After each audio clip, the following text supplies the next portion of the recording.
Hello friends, स्वागत है आपका हमारे यूट्यूब चैनल M2 ज्ञान में। फ्रेंड्स, आज हम लोग थर्ड ऑर्डर डिटर्मिनेंट के बारे में डिस्कस करने वाले हैं। तो अगर आप इस चैनल को अभी तक सब्सक्राइब नहीं किए हैं तो सब्सक्राइब करें, लाइक शेयर तथा कमेंट करें और जल्दी बेल आइकन को दबाएं, जिससे हमारे हर वीडियो अपलोड होने के नोटिफिकेशन आपको मिल सके। तो चलिए, कल तक हम लोग देखे थे सेकेंड ऑर्डर डिटर्मिनेंट के बारे में, और आज हम लोग देखने वाले हैं ऐसे डिटर्मिनेंट को हम लोग सॉल्व करने वाले हैं जिसका ऑर्डर हमारा 3 होगा, है ना। थर्ड ऑर्डर का मतलब क्या हुआ? जिसमें हमारा नंबर ऑफ रो और नंबर ऑफ कॉलम दोनों ही 3 होगा। यानी जैसे हम लोग एक एग्जांपल ले लेते हैं। जैसे ये हमारा मैट्रिक्स है, मैट्रिक्स का सिंबल ये पता है। हम लोग ये एलिमेंट को ले रहे हैं, ये स्क्वायर मैट्रिक्स होता है। ये हमारा रो 1 है, इसलिए हम लोग इसमें 1 1 1 डाल लिए। रो 2 है, 2 2 2 हो गया। रो 3 है, 3 3 3 हो गया। ये कॉलम 1, तो कॉलम 1 लिख लिया। कॉलम 2 है, ये 2 2 2। ये कॉलम 3 है, इसलिए ये हमारा 3 3 3 हो गया, है ना। अब इसका हम लोग डिटर्मिनेंट निकालने वाले हैं, तो पता है हम लोग इसको इस दो लाइन के बीच में हम लोग डालते हैं। कैसे लिखते हैं? यहाँ से मैट्रिक्स का साइन हट जाता है और यहाँ पे हमारा होता है जो एलिमेंट इस जगह पे है हमारा, उसको हम लोग लिखेंगे। सिर्फ मैट्रिक्स का जो साइन है वो हट जाएगा और यहाँ पे हम लोग यूँ लिखेंगे, है ना। ये 3 2 और ये हमारा 3 3 हो गया, ठीक है। अब इसको हम लोग सॉल्व करने वाले हैं, तो एक ध्यान रखेंगे। पहले जो सेकंड ऑर्डर है उससे अलग हम लोग देखेंगे। यहाँ पे किसी भी एक रो या एक कॉलम को हम लोग उठाएंगे। तो मान लिया जाए हमने एक रो को लिया, जैसे इस रो को हम लोग ले लेते हैं, तो इस रो का जो इस एलिमेंट को इसको हम लोग लिखेंगे, लिख लिया। अब यहाँ पे हम लोग इसका मैनर, ये मैनर क्या होता है हम लोग देखेंगे। फिलहाल ये देखिए, ये 1 1 है, ये जिस रो में है उसको ढकेंगे और जिस कॉलम में है इसको भी हम लोग ढक लेंगे। ढक लिए, तो क्या बचा? यहाँ पे हमारा बचा है ये, क्या है ये हमारा हो गया A2 2 A2 3 A3 2 A3 3। इसके बाद हम लोग इस एलिमेंट को लेंगे, है ना। इस एलिमेंट को लेंगे तो यहाँ पे एक नेगेटिव साइन डालेंगे, ये माइनस में हमारा हो गया, ठीक है। और अब ये जिस रो में है और ये जिस कॉलम में, चलिए ये उसको हम लोग ढक लिए। क्या किए? जिस रो में, देखिए A1 2 किस में है? इस रो में है। और किस कॉलम में? इस कॉलम में। तो इसको हम लोगों ने ढका और ढकने के बाद जो हमारा बचा हुआ है, ये क्या बचा है? A2 1 A3 1 A2 3 और A3 3, है ना।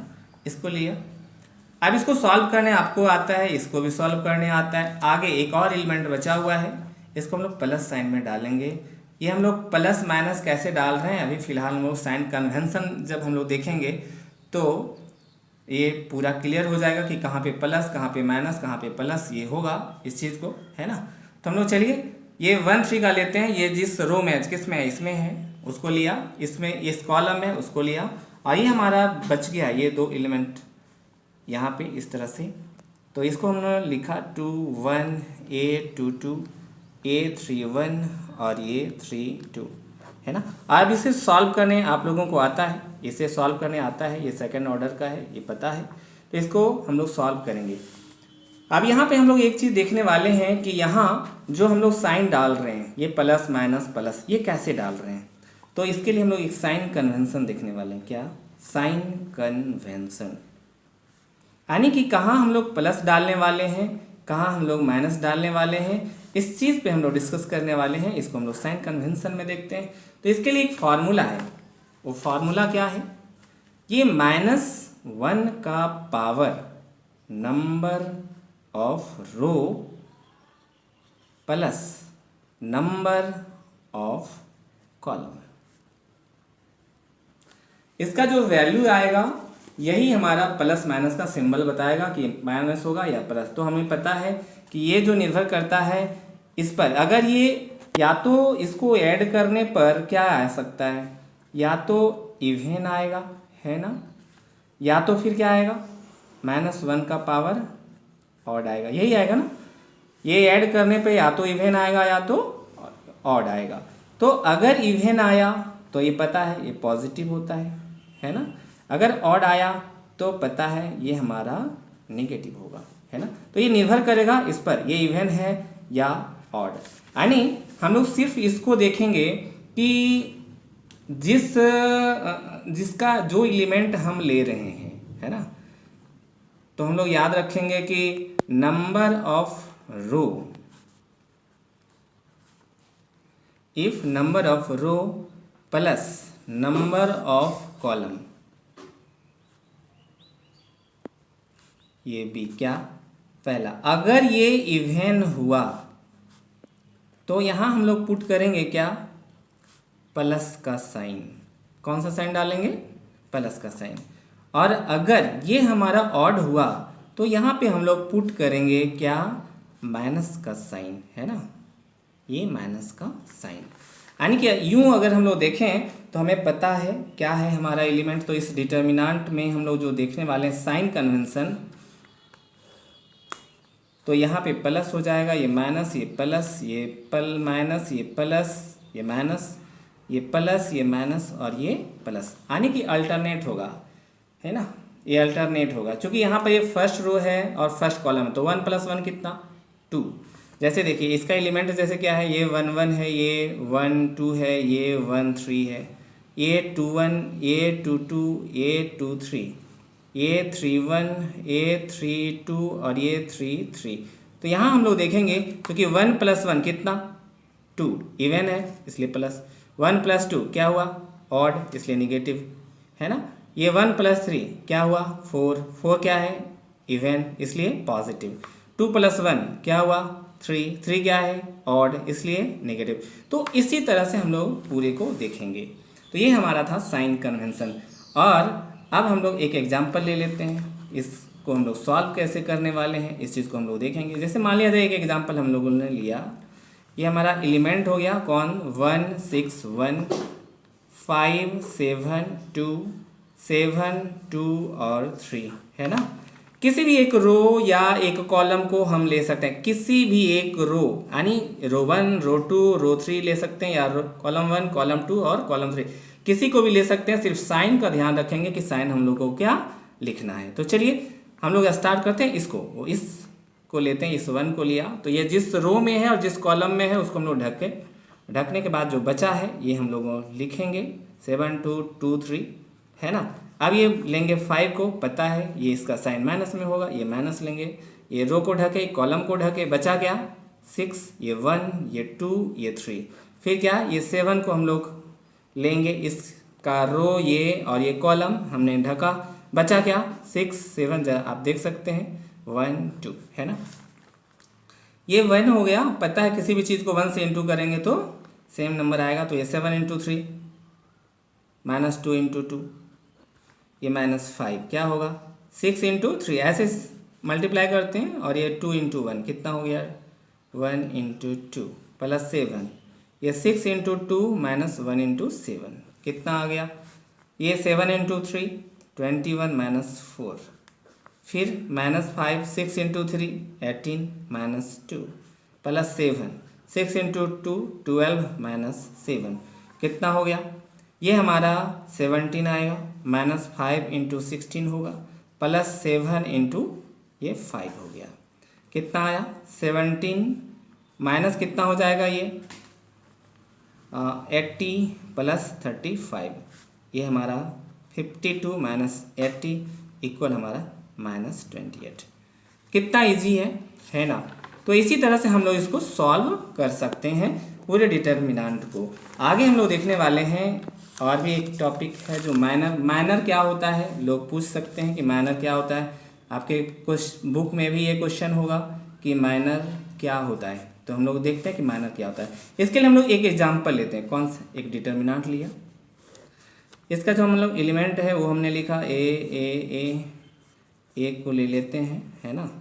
और ये जिस रो में है जिस कॉलम में है, देखिए ये 1 2 2 2 3 3 3 1 1 1, चूँकि कॉलम 1 है, कॉलम 2 2 2 कॉलम 3 और ये रहा 3।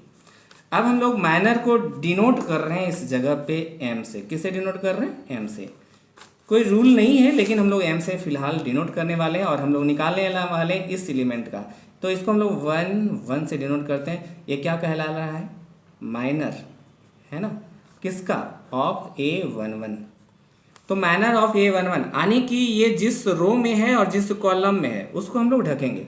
ढकने के बाद जो बच गया उसको हम लोग डिटर्मिनेंट के साइन में हम लोग डालेंगे, उससे हमारा एक नंबर निकलेगा, ये 3 और ये 3, है ना? यही बचा हुआ था, ये हमारा माइनर हो गया। इसी तरह से हम लोग A12 यानी कि इसका हम लोग निकालने वाले माइनर ऑफ किसका? A12। तो ये जिस रो में है और जिस कॉलम में है हम लोग ढकने के बाद क्या आया है देख सकते हैं, A21 A31 A23 A33। आगे हम लोग देखते हैं M13 का मतलब हुआ माइनर ऑफ A13 कहाँ है? यहाँ पे है। ये जिस रो में है और जिस कॉलम है उसको ढक दिए। ढकने के बाद क्या बचा? ये एलिमेंट। तो इसी को हम लोग डिटर्मिनेंट के फॉर्म में हम लोग लिख रहे हैं A21 A22 A31 A32। और इसको हम लोग सॉल्व करेंगे। सॉल्व करने के बाद जो आएगा यही हमारा इसका माइनर होगा। एक और देख लेते हैं A21 कौन? माइनर किसका? A21 का, है ना? तो A21 कहाँ है? यहाँ है। इसका जो ये रो है उसको ढक दिया, इस कॉलम है उसको ढक दिया। बचा क्या? ये एलिमेंट बचा हुआ है, इसको हम लोग लिखेंगे। क्या हो गया? A12 A13 A32 और A33। तो इसी तरह से हम लोग यहाँ पे जितने 9 एलिमेंट हैं ये सभी का हम लोग माइनर को निकाल सकते हैं। तो ये समझ में आ गया होगा। ढकने के बाद जो बच जाता है वो उसका माइनर होता है। आगे हम लोग देखते हैं एक और टॉपिक है, वो है कोफैक्टर्स। बहुत सिंपल सा चीज़ है। अगर माइनर समझ में आ रहा है तो कोफैक्टर समझ में आ जाएगा। ये होता क्या है? Minor with proper sign. Proper sign का मतलब समझ में आ रहा है? प्रॉपर साइन, अभी हम लोग साइन के बारे में, साइन कन्वेंशन को हम लोग देखे थे। तो इसको हम लोग कोफैक्टर को हम लोग निकालने वाले हैं कि कोफैक्टर होता क्या है। इसको समझने के लिए हम C से डिनोट कर रहे हैं और निकालने वाले हैं C11 का, यानी कि ये हो गया कोफैक्टर किसका? Of A11। तो पता है अभी अभी पीछे में हम लोग देखे थे कोफैक्टर A11 का यानी माइनर विथ प्रॉपर साइन। तो इसका साइन क्या है? प्लस में होता है ना? और ये हमारा कितना हो गया? A22 A23 A32 और A33, ये हमारा माइनर है। कोफैक्टर ये C12 निकालने वाले हैं। क्या है? यह कोफैक्टर है किसका? कौन से एलिमेंट का? A12 का। तो A1 + 2 कितना होता है? 3, जो ऑड है इसलिए हमारा नेगेटिव साइन के साथ आएगा। इसी को हम लोग कह रहे हैं प्रॉपर साइन। और इसका जो एलिमेंट है वो हमारा होगा A21 A23 A31 और ये 33। इसको ऐसे नहीं रखना है, इसको सॉल्व करना है। जब हमारा एग्जाम्पल आएगा तो हम लोग उसको सॉल्व करेंगे। C13 यानी ये कोफैक्टर है किसका? A13 का, यानी एलिमेंट A13 का। 1 + 3 कितना? 4, जो हमारा इवन है इसलिए यहाँ पे हमारा पॉजिटिव होगा। और इसका जो एलिमेंट यहाँ पे माइनर है, माइनर कौन सा है? 21 A22 A31 A32। माइनर पता है क्या होता है। अगर हम लोग ये कॉलम ये इसका कोफैक्टर निकालने वाले हैं 21 का, यानी कोफैक्टर ऑफ एलिमेंट कौन सा? A21 का। 2 + 1 क्या होता है? 3, ऑड है, नेगेटिव साइन आएगा। और यहाँ पे हमारा होगा A12 A13 A32 A33। तो ये इसी तरह से हम सारे एलिमेंट का कोफैक्टर को हम लोग निकाल सकते हैं। चलिए आज का वीडियो के लिए बस इतना ही। आप समझ सकते हैं, आगे हम लोग देखेंगे इसकी प्रॉपर्टीज़ के लिए, है ना? क्योंकि जब हम लोग डायरेक्ट एक्सपेंड करते हैं तो हमारा वैल्यू बड़ा होता है, उसके लिए हम लोग प्रॉपर्टीज़ को यूज़ करेंगे। आगे का हम लोग टॉपिक पे देखेंगे, प्रॉपर्टीज़ के माध्यम से हम लोग डिटर्मिनेंट के क्वेश्चन को सॉल्व करें। चलिए